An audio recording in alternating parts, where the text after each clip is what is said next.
about it. But one more time, I want to key in before we get to game balls on the Bucks defensive effort.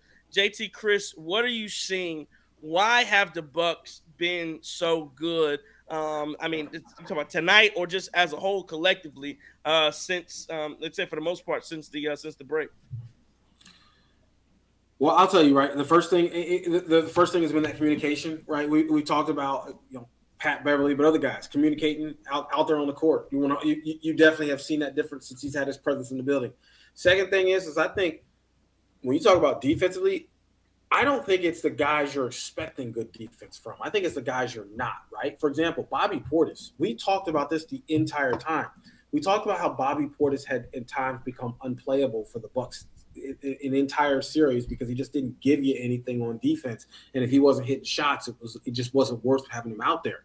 I don't think that's going to be the case this year. I think Chris echoed that sentiment before. I don't think it's going to be the case this year. I think Bobby Portis has become not a great defender, right, but a competent defender, at least for stretches of time.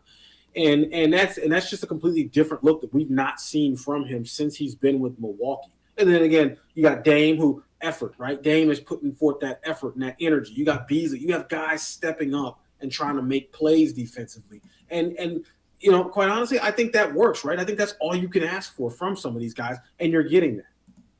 So I think also, yeah, I agree with the effort and intensity and just the care from this defense. But also what I saw today from just an adjustment standpoint, the blitzing on the pick and rolls was huge. Like, this was a situation earlier on in the season where we didn't think that they had a good enough pick-and-roll defense. The guys on the perimeter weren't doing their job. They were letting the guards get off, and then Brook sometimes in that drop coverage wasn't as good. Tonight, they took away Shea, number one. That was huge.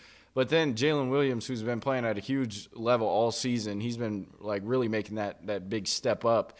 And they blitzed him. They made him uncomfortable. He did get, 18, something like that. But still, like he was their second option, and he is their second option, I feel like. And they did a good job of at least making him uncomfortable and not allowing him to get into the 20s.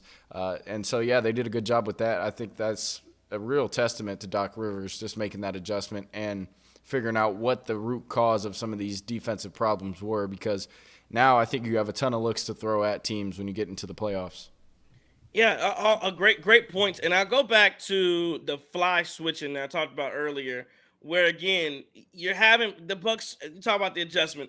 The Bucks had a problem keeping guys in front of them. They just couldn't guard Malik Beasley guys. Poop right by him. Well, again, if you're in a position where you're fly switching, where if okay Malik Beasley, the guy is getting by me, I'm gonna get help defense.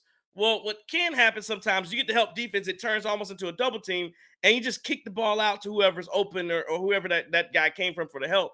Well, the Bucks, again, what they're starting to do now, and what they're doing very well, and this is where JT, you talk about communication comes into play, is that's the guy starts to drive by, the offensive player starts to drive by, you get that defender to pick him up, and then the guy who was originally guarding him now just takes on the guy who he just came from. So everybody's accounted for. You're switching well, and then like you said, and that may make Bobby Portis being a mismatch. But if Bobby Portis, to your point, JT, and Chris, he's playing better defense, moving his feet.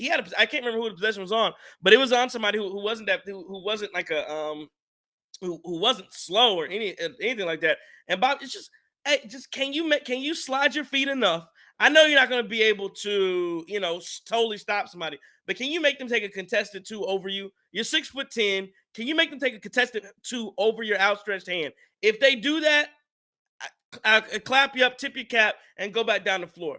That's what you want them to do, and I think the Bucks did a lot of that tonight. And again, you solved the problem of guys just running by people. Because you made those switches and now it helps. And again, I thought tonight, Brook Lopez, only 22, 23 minutes tonight. I didn't know how he was going to react or how he was going to be able to play, because you would think a guy like Chet Holmgren could bring him out to the perimeter and hit shots on him. But Chet didn't play a good game. So the Bucks, again, just overall best defensive effort of the season, best defensive game of the season. I believe this is the lowest percentage that Oklahoma City has shot all year long. So again, credit to the Buck, credit to Doc Rivers for doing that and making it hard for Oklahoma City, especially their stars.